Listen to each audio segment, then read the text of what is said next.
Hello friends, this is Dimple Titra and you are welcome in new episode of स्वीकृति। तो चलिए आइए आज के एपिसोड की तरफ चलते हैं। स्वीकृति, कहानी आत्मग्लानि की, पार्ट 33। शालिनी से शादी के बाद 2-3 महीने चैन और सुकून से गुजरे, जिसमें मैंने उसे अपनी किस्मत समझ समझौता कर लिया था। उस पूरे वक्त हम खूब घूमे फिरे, जिसका हमने खूब आनंद भी उठाया। ऐसा नहीं कि मुझे उस दौरान अंजलि का ख्याल एक बार भी ना आया हो, पर उन ख्यालों को मैंने हमेशा अतीत की मिट्टी में वापस दबा देना ही सही समझा। शालिनी, मैं देख रहा हूँ शादी के इतने महीने बीत जाने के बाद भी तुम घर में माँ की बिल्कुल मदद नहीं कराती। मैं सुबह शोरूम के लिए तैयार होता हुआ बोला। वो खुद भी हॉस्पिटल जाने की तैयारी में थी। मैं इसमें क्या कर सकती हूँ? जब वो मुझसे ना तो ठीक से बात करती हैं, ना कुछ पूछती हैं, तो मुझे क्या समझ आएगा कि कौन सा काम कब होगा? वो झुंझलाकर बोली। हाँ, तो अगर वो कुछ नहीं कहती तो तुम खुद भी तो देख सकती हो, मैंने कड़े शब्दों में जवाब दिया। देखो विकी, मैंने जिंदगी में कोई काम वैसे भी नहीं किया, तुम्हें तो पता ही है। मेरी माँ ने चाय भी हमेशा मुझे मेरे हाथ में ला कर दिया है, तो मुझसे तुम वो निखट घरेलू औरतों वाली उम्मीद ना ही करो तो बेहतर है। शालिनी मुझे टका सा जवाब दे बैग उठाकर चली गई। हमारी इस बातचीत को मेरी माँ कमरे के बाहर से ही सुन रही थी। तभी शालिनी के जाने के बाद वो तुरंत कमरे में आई और बोली, देख लिया, ये हाल तो तब है जब मैंने इससे आज तक एक लफ्ज तक नहीं कहा। मेरी माँ मेरे कमरे में रखी कुर्सी पर बैठती हुई बोली, माँ, आप उससे बात भी तो नहीं करती हो, तभी तो वह ऐसे कर रही है। जब मुझे आपकी नजरों में उसके लिए नफरत साफ दिख जाती है, तो क्या उसे नहीं दिखती होगी? मैं भी अपना बैग उठाता हुआ बोला, मुझसे जिस प्यार की उम्मीद तुम लोग कर रहे हो, वो तो मेरे लिए अब दिखा पाना संभव नहीं, खास तौर से शालिनी के लिए। मेरी माँ भी मेरा मुंह झाड़कर कमरे के बाहर चली गई। अब सुबह शाम इसी तरह की नोकझोंक में निकलने लगे। शालिनी का तालमेल मेरे घर के किसी भी सदस्य से बन ही नहीं पा रहा था, और ना ही उसके लिए कभी वो कोई कोशिश करती थी। एक शाम, भैया, मैं भी सुबह से शाम तक ऑफिस में होती हूँ, फिर भी ऑफिस आने जाने से पहले माँ की जो भी संभव मदद होती है कराती हूँ, पर आपकी वो बीवी तो इतनी ज्यादा मतलबी है कि छुट्टी होते हुए भी आज पूरे दिन अपने कमरे में पड़ी रही। मेरे शोरूम से वापस आते ही गुड़िया एक सांस में बोली, अरे यार, क्या ये सुबह शाम का नाटक है? अब क्या आफत आ गई?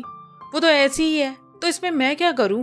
माँ ने ही तो जिद करके उसे मेरे गले बांधा था, तो भुगतो, मैं झुंझलाकर बोला।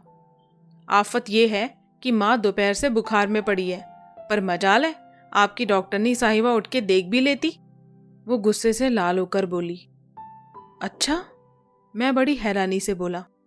मैं फौरन दंदनाता हुआ शालिनी के पास गया और गुस्से में झल्लाकर बोला, शालिनी, मेरी माँ वहां दोपहर से भूखी प्यासी बुखार में पड़ी है, तुम तो सारा दिन आज घर पर ही थी, तो जाकर देख नहीं सकती थी कि क्या हुआ?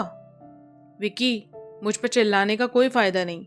जब कोई इंसान मुझसे बात ही नहीं करता, तो मैं इतनी गिरी पड़ी नहीं कि तब भी उसके आगे पीछे घूमूं, शालिनी बिस्तर पर लेटी हुई बोली।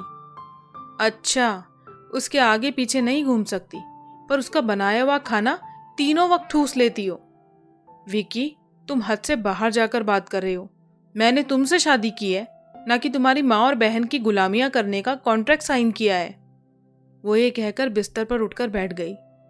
शालिनी, अपनी जुबान पर थोड़ा काबू रखो, वरना क्या? हमारी इन चीख चिल्लाहटों को सुनकर मेरी बीमार माँ मेरे कमरे में ही आ गई और बोली, छोड़ो, ये क्या शोर शराबा मचा रखा है? जाने दो, मेरी इतनी फिक्र करने की कोई जरूरत नहीं, मैं अपना ध्यान खुद रख सकती हूँ। माँ मेरे कमरे के दरवाजे की चौखट पर खड़ी होकर बोली। इतने में शालिनी तपाक से बोली, ये सब कुछ आपकी वजह से ही तो हो रहा है। दिन रात आप यही तो करती हो कि बस मेरे खिलाफ विकी के कान भरती रहती हो। जानती हूँ, आपको तो मैं पहले दिन से ही पसंद नहीं थी, इसी बात की खुंदस आप मुझसे हर वक्त निकालती हो। शालिनी मुंह फाड़कर बदतमीजों की तरह मेरी माँ से बोली। शालिनी, तुम्हारा दिमाग खराब हो गया है, तुम कैसी बातें कर रही हो? तमीज से बात करो, ये मेरी माँ है, मैं गुस्से से बोला। मैं बिल्कुल सही बोल रही हूँ, इन्हीं की वजह से हम दोनों के बीच अक्सर झगड़े होते हैं। शालिनी फिर अपनी गज भर की जुबान से बोलने लगी। शालिनी, अगर तुमने अपनी जुबान पर अभी काबू नहीं किया तो आज अच्छा नहीं होगा। क्या अच्छा नहीं होगा? ये धमकियां किसी और को देना? अच्छा, घर से निकाल, बाहर करूंगा अभी, मैं गुस्से में बोला। मुझे शालिनी पर इतना जोर का गुस्सा आया कि मैं बर्दाश्त नहीं कर पाया। वो जिस तरह मेरी माँ से बात कर रही थी, ऐसे तो कभी मैंने भी नहीं की थी। गुस्से में मैंने एक थप्पड़ उसके मुंह पर जड़ दिया, जिसके बाद वो बुरी तरह जोर जोर से चीखने चिल्लाने लगी और उसने फौरन पुलिस को फोन मिला दिया। कुछ देर बाद हमारे घर पुलिस आ गई। शालिनी को इतने भर भी सब्र न हुआ और उसने मेरी माँ के खिलाफ पुलिस वालों को पता नहीं कौन कौन सी झूठी शिकायतें लगाना शुरू कर दिया।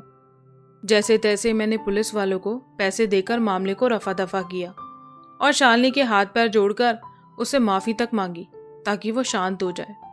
मेरी माँ को इस बात से बहुत ज़्यादा बेइज्जती महसूस हुई। अगली सुबह, विक्की, जो रात को हुआ उसके बाद मैंने फैसला किया है कि अब हम सब एक छत के नीचे एक साथ नहीं रह सकते।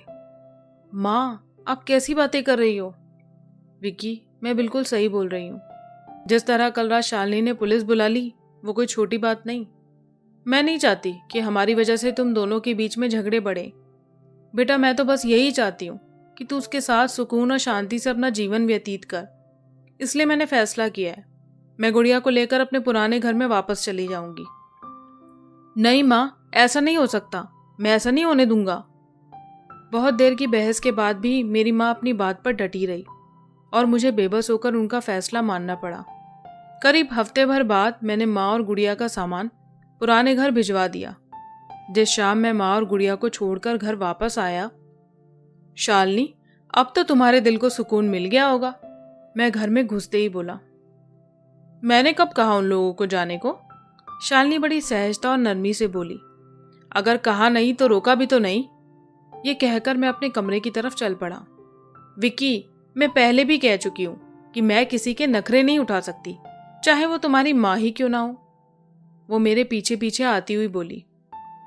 वैसे शालिनी, आज तुम मुझे ऐसा कहने पर मजबूर कर रही हो कि तुमसे भली तो वो अंजलि थी, जो मेरे घर में ना रहते हुए भी दूर दूर से ही मेरी माँ और बहन की इतनी परवाह कर लेती थी, मैं झुंझलाकर बोला। हाँ, तो किसने कहा था मेरे पीछे दौड़ दौड़ कर आने को? कर लेते उसी से शादी। मगर किस्मत में जो हो वही तो मिलेगा, ये कहकर मैं बाहर आकर गार्डन में बैठ गया। उस दिन मैं बहुत समय बाद अपनी विस्की की बोतल निकाल लाया और करीब रात के 3:30 बजे तक बैठा हुआ पीता रहा। मुझे मेरे होते हुए भी अपनी माँ और बहन का उस पुराने घर में यूं अकेले रहना इतना ज्यादा खल रहा था कि मेरी आंखों में इस बात पर बार बार आंसू आ रहे थे। पर शालिनी को मेरे किसी भी जज्बात से कोई मतलब नहीं था। वो उठकर बाहर झांकने तक नहीं आई कि मैं अब तक कमरे में क्यों नहीं गया। अगली सुबह, शालिनी, तुम तो बहुत भरम भरती थी कि मुझसे बहुत प्यार करती हो। हाँ, तभी तो शादी की, वरना क्यों करती? वो चाय का कप पकड़ाती हुई बड़ी सहजता से बोली। पर तुम तो रात को एक बार भी पूछने तक नहीं आई कि मैं बाहर क्यों बैठा हूं। पूछना क्या था, जब मैं जानती हूं कि तुम अपनी माँ और बहन के जाने का गम मना रहे हो। और वैसे भी जब मेरा इस बात में कोई लेन देन ही नहीं तो मैं क्यों पूछूं? ये तुम माँ बेटे के आपस का मामला है।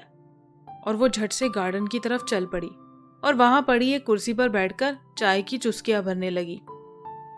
आज भी तो तुम चाय बनाकर लाई हो, कभी मेरी बूढ़ी माँ को भी बनाकर दे देती तो कलाइयां मुड़ नहीं जाती तुम्हारी।